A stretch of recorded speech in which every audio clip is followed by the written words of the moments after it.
ভূপেন বৰাৰ পিছত বিজেপিলৈ প্ৰদ্যুৎ বৰদলৈ।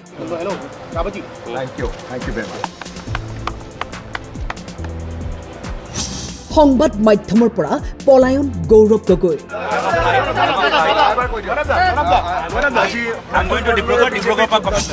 নিৰ্বাচন সন্মুখত কংগ্ৰেছ ৰথৰ চকা ঘূৰিল ওলোটা দিশত। দরজাটা বন্ধ করবলে দিও। Thank you. Quick bite, please. Dorza bond. I have a flight. You can catch me in Dibrugarh. Please ask your media. Please ask your correspondents in Dibrugarh to contact me. Thank you. Let me close the door, please. Media is not allowing me to close the door. Pradyut বৰদলৈয়ে আমাৰ দলত কিবা এটা পাব অহা নাই, তেওঁ কিবা এটা ত্যাগ কৰি আহিছে। বৃহৎ ইউটাৰ্ণ লৈ নিৰ্বাচনৰ পূৰ্বে খহিল কংগ্ৰেছৰ ভেটি। মানে ভগা বিয়াত কি উৰুলি দিয়া বুলি এটা কথা আছে নে নাই? ভগা বিয়াত উৰুলি দিয়াৰ নিচিনা হৈছে। তাৰমানে কি হৈছে, ইমান দিন কংগ্ৰেছৰ ভৰিয়া হাতে ধৰিলোঁ আৰু সকলোবিলাক কৰাৰ পাছতো কংগ্ৰেছে আমাৰ দলৰ লগত বুজাবুজি নকৰিলে। I'm going to Dibrugarh pa comment line. Let me close the door. দরজাটা বন্ধ করবলে দিও। Thank you. Quick bite, please. Dorza bond. I have a flight. You can catch me in Dibrugarh. Please ask your media. Please ask your correspondents in Dibrugarh to contact me. Thank you.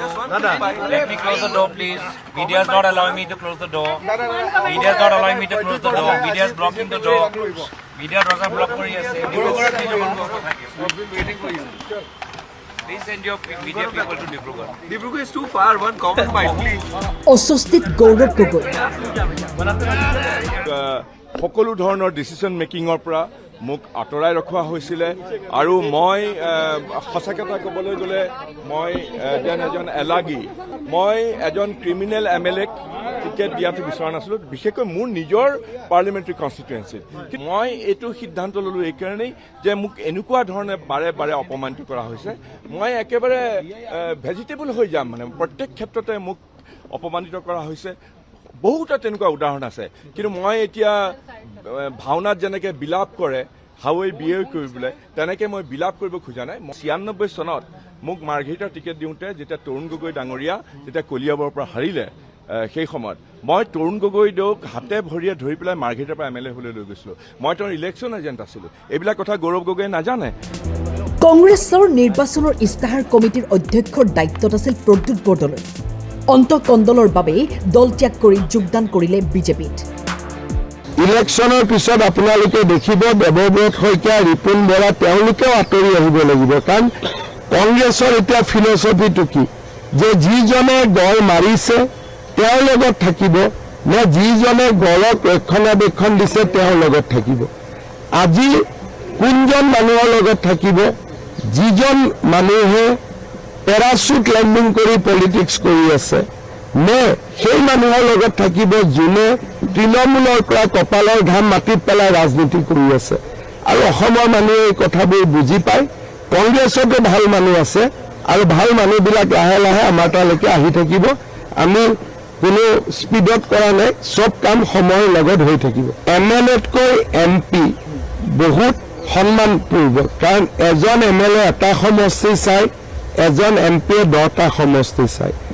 Pradyut বৰদলৈয়ে আমাৰ দলত কিবা এটা পাব অহা নাই, তেওঁ কিবা এটা ত্যাগ কৰি আহিছে। কাৰণ তেওঁ আজি নগাঁও লোকসভাৰ এজন চিটিং MP আৰু 3.5 বছৰ তেওঁৰ কাৰ্যকাল আছে, অলপ বেছিয়ে আছে। গতিকে তেওঁ কিবা এটা ত্যাগ কৰি আজি ভাৰতীয় জনতা পাৰ্টীত যোগদান কৰিছে। ভাৰতীয় জনতা পাৰ্টীয়ে সদায় ব্যক্তিত্ব আৰু ব্যক্তিৰ ত্যাগক সন্মান কৰে। সেইকাৰণে মই ভাবোঁ যে প্ৰদ্যুৎ বৰদলৈ ডাঙৰীয়াক বিজেপিৰ সকলো কাৰ্যকৰ্তাই সহযোগিতা কৰি কোনো এটা সমষ্টিত প্ৰাৰ্থিত্ব পালে তেখেতক বিজয়ী কৰোৱাৰ দায়িত্ব বহন কৰিব লাগে। কাৰণ মই বাৰে বাৰে কৈছোঁ, তেওঁ বিজেপিত একো ল'ব অহা নাই, তেওঁ কিবা এটা ত্যাগ কৰি বিজেপিত আহিছে। আমি যেতিয়া বিজেপিত আহিছিলোঁ আমি একো ত্যাগ কৰি অহা নাছিলোঁ, কাৰণ তেতিয়া MLA চিট মোৰ 2 মাহ আছিলে বা 3 মাহ আছিলে। আমি বিজেপিত ত্যাগ কৰি অহা নাছিলোঁ।